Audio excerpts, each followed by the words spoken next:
आप सब पर सलामती हो। आफताब अहमद शाह का लिखा हुआ है, एक अरसे की मुशक्कत रायगां होने को है, फिर कोई साजिश हमारे दरमियां होने को है। या सिरक जाने को है पैरों के नीचे से जमीन, या हमारे सर से रुखसत आसमां होने को है। टूटने वाला है अब के बेनियाजी का तलिस्म, वो खफा होने को है या मेहरबां होने को है। नाज़रीन, मैं हूं यासिर रशीद और आप मेरा व्लॉग देख रहे हैं। नाज़रीन, पाकिस्तानी सियासत में इन दिनों काफ़ी हलचल है। वो हलचल जो है वो इन वजूहात की बुनियाद पे है कि किसी की वापसी के लिए ग्राउंड सेट हो रही है, उसे लेवल प्लेइंग फील्ड दी जा रही है। वो लेवल प्लेइंग फील्ड किस तरीके से है कि उनको ये लगता है कि एक मुखालिफ हमारा है जो इस वक्त पाबंद सलासिल है, और हम वापस आएंगे और हमारे जो केसेस हैं वो भी मंतकी अंजाम तक पहुंच जाएंगे और हमें उसमें से बर्रियत देखने को मिलेगी, या अगर हमें जेल भी जाना पड़े तो उसे सॉफ्ट जेल का नाम दिया जाएगा और हालात बेहतरी की तरफ गामजन हो जाएंगे। जबकि दूसरी तरफ जो खतरे के बादल मंडला रहे हैं वो बहुत से लोगों के लिए मंडला रहे हैं। वफाकी काबीना की ज़ैली कमेटी बराए एग्जिट कंट्रोल लिस्ट ने 17 अफराद के नाम जो हैं वो ईसीएल में डालने की सिफारिश कर दी है। वफाकी काबीना की ज़ैली कमेटी बराए एग्जिट कंट्रोल लिस्ट का इजलास हुआ, जिसमें निगरान वजीर दाखिला सरफराज बुगटी, वजीर मवासलात शाहिद अशरफ तारड़, वजारत दाखिला, वजारत कानून और दीगर अफसरान आए और उन्होंने मुख्तलिफ नौइयत के केसेस का जायजा लिया। कमेटी ने 17 अफराद के नाम ईसीएल में डालने और एजेंसियों की तरफ से भेजे जाने पर उनकी सिफारिशात की और 7 मुख्तलिफ नौइयत के जो केसेस हैं उनको देखते हुए 5 अफराद के नाम जो हैं वो ईसीएल से निकालने की सिफारिश की है। और हतमी मंजूरी के लिए ये निगरान वफाकी वज़ीर आज़म को भिजवा दी गई है और अब उनकी मंजूरी के बाद ये फैसला होगा कि क्या ये नाम रखे जाते हैं या निकाले जाते हैं या नए नाम ऐड किए जाते हैं। अब इसमें मुख्तलिफ इदारों की रिपोर्ट्स हैं और उसमें वो भी अफराद शामिल हैं जिनके ऊपर करप्शन के केसेस हैं, वो भी अफराद शामिल हैं कि जिनके बारे में कुछ शवाहिद मौसूल हो चुके हैं। जो पाकिस्तान भर में इस वक्त क्रैकडाउन जारी है, जो बिजली चोरी के खिलाफ, उसके अलावा जखीरा अंदोजी पे, जो स्मगलिंग के हवाले से मुल्क के तूल और में इस वक्त ऑपरेशन जारी है, उसी तनाजुर में कुछ रिपोर्ट्स मुरतब की गई हैं। उसी तनाजुर में एक आईबी की रिपोर्ट जो है वो वज़ीर आज़म ऑफिस को मौसूल हुई है, जिसमें मुख्तलिफ नौइयत के होशरुबा इंकशाफात किए गए हैं कि किस तरीके से पाकिस्तान में स्मगलिंग का दौरा हुआ और किस तरीके से उसमें मुख्तलिफ लोग जो हैं वो मुलव्वस रहे हैं और उन लोगों के मुलव्वस होने पर किस तरीके से पैसा कमाया गया। ये तमाम तर रिपोर्ट्स मुरतब की जा चुकी हैं और रिपोर्ट्स की रोशनी में आने वाले दिनों में क्रैकडाउन का जो पैमाना है उसे वसी सतह पे ले जाया जाएगा। वो जो रिपोर्ट मौसूल हुई है उसमें यह है कि गंदम और चीनी के हवाले से रिपोर्ट में कहा गया है कि गंदम पैदा करने वाला दुनिया का 8वां बड़ा और चीनी पैदा करने वाला दुनिया का 6ठा बड़ा मुल्क होने के बावजूद पाकिस्तान को ग़िज़ाई तहफ़्फ़ुज़ के मसले का सामना है। और इसकी बड़ी वजह यह है कि अशियाए ज़रूरी और अशियाए खुर्दनोश जैसा कि चीनी, गंदम, यूरिया खाद है, उनकी ज़ख़ीरा अंदोज़ी और स्मगलिंग हो रही है। आईबी ने यह दावा किया है कि इदारे ने गंदम की बोरी सप्लाई चेन की निगरानी की, स्टेक होल्डर्स की नक्शाकशी की और यह भी पता लगाया कि इन अशिया की सप्लाई चेन में कौन खलल डालता है। 2023 के दौरान गंदम की जखीरा अंदोजी और स्मगलिंग में मुलव्वस अफराद के खिलाफ जिला इंतजामिया कानून नाफिज करने वाले इदारों ने 9,237 ऑपरेशन किए हैं और इसमें कुछ चीजें तहवील में ली गई हैं जो 73 अरब मालियत की हैं।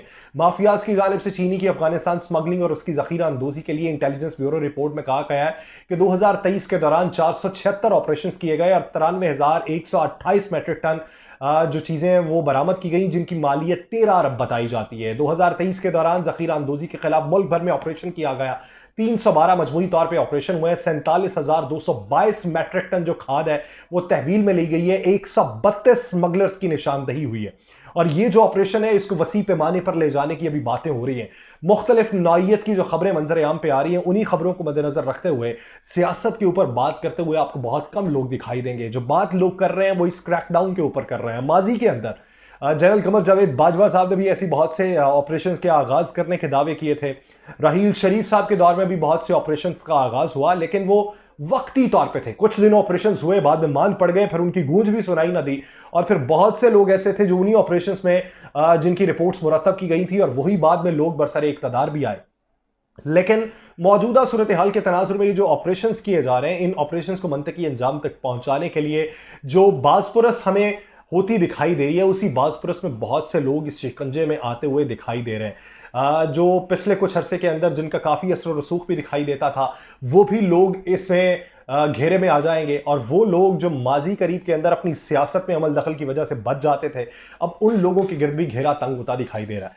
लेकिन इस सारे मंजरनामे में जब हमें यह देखने को मिलता है कि पाकिस्तान में ऑपरेशंस का आगाज हुआ है, وہ آپریشنز کا آغاز جو ہے وہ بڑی بڑی مچھلیوں کو پکڑ لیا جاتا ہے, بڑے بڑے مگرمچھ پکڑ لیے جاتے ہیں, یا ان کی نشاندہی ہو جاتی ہے, یا ان کے ہرکارے پکڑے جاتے ہیں. سسٹم بہتر نہیں ہوتا, سسٹم کی بنیاد بہتر نہیں ہوتی. جب سسٹم کی بنیاد بہتر نہیں ہوگی اور سسٹم کو اثر نو ترتیب نہیں دیا جائے گا, جس طریقے سے مختلف شہروں کے اندر اس طرح کی باتیں سامنے آتی ہیں کہ گھوس ملازمین ہیں اور گھوس ملازمین کو گھر بیٹھے تنخواہیں دی جا رہی ہیں, جب یہ بات سامنے آئے گی تو پھر کس طریقے سے پاکستانی سسٹم بہتر ہو پائے گا؟ کیونکہ اگر آپ رپورٹس دیکھیں, بجلی چوری میں کتنے ایسے تھانے ہیں جو واجب الادا قرض کی تحویل میں ہیں, جنہوں نے وابڈا کو بجلی کے بل ادا نہیں کیے, لیکن ہٹ دھرمی ایسی ہے کہ وابڈا ملازمین وہاں پہ جا کے ان کا کنیکشن نہیں کاٹ سکتے کہ بھائی جان یہ پولیس والے ہیں, سرکاری ملازمین ہیں, ان کا کنیکشن نہیں کاٹ سکتے. یہاں پہ بہت سے مسائل کا ہمیں سامنا کرنا پڑے گا.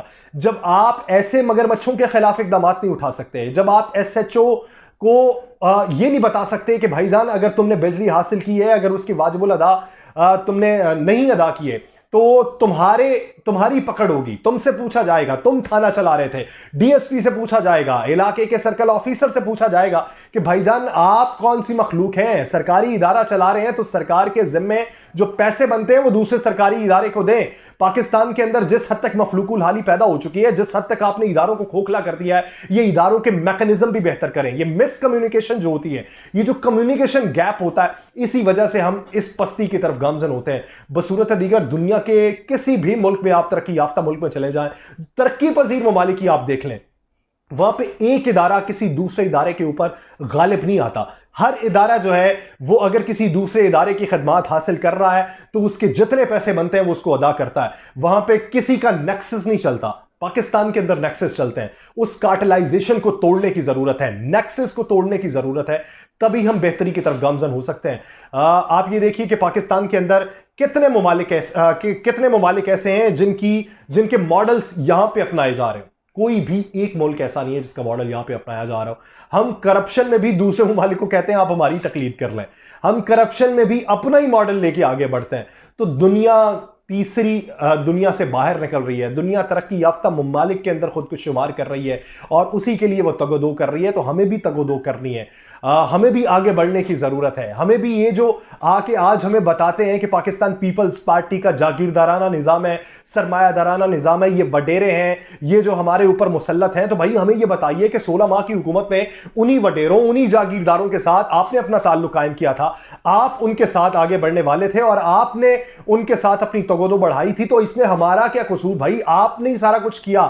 آپ جمہور کے اوپر مسلط ہوئے, آپ نے جمہور کو ایک عذاب کے اندر مسلط کیا, اور آپ اس وقت یہ سمجھتے تھے کہ بہتری کی حکومت ہے, آپ اس وقت یہ سمجھتے تھے کہ پاکستانی معیشت کو بچانا ہے, آپ اس وقت یہ سمجھتے تھے کہ یہی ایک بہترین راستہ ہے. آپ ہی تحریک عدم اعتماد میں ان کے حامی بنے, آپ ہی ان کی جماعت کے حامی بنے, آپ ہی ایک مضبوط حکومت بنانے کے دعوے دار بنے, اور آپ ایک مضبوط حکومت بنانے میں اپنی صرف وزارتیں حاصل کرنے میں کامیاب ہوئے. عوام کو 2 وقت کی روٹی آپ نہ دے سکے, عوام کے اوپر مہنگائی کا عذاب آپ نے مسلط کیا, اور جب مہنگائی کا عذاب مسلط کر لیا, اب کریک ڈاؤن جاری ہے, تو آپ کو پاکستان پیپلز پارٹی کی خامیاں دکھائی دینا شروع ہو گئی ہیں. آپ کو یہ دکھائی دینا ہو چکا ہے کہ یہ دغاباز تھے جن کی وجہ سے ہم نئی حکومت میں نہیں جا سکے یا الیکشن کے اندر نہیں جا سکے, اور ان کو یہ یاد آنا شروع ہو گیا کہ لندن میں بیٹھے انہوں نے سندھ کو حق نہیں فراہم کیا. یہ چال بازیاں چھوڑیے, عوام کے لیے بہتری کے فیصلے کیجیے. اگر اب آ کے کسی کی پکڑ ہو رہی ہے تو عوام کو اٹھنا چاہیے, سراہنا چاہیے. بصورت دیگر جس حد تک مالی حالت زار ہم دیکھ چکے ہیں, اس سے زیادہ اور نہیں دیکھی جا سکتی. مجھے دیجیے اجازت. اللہ نگہبان.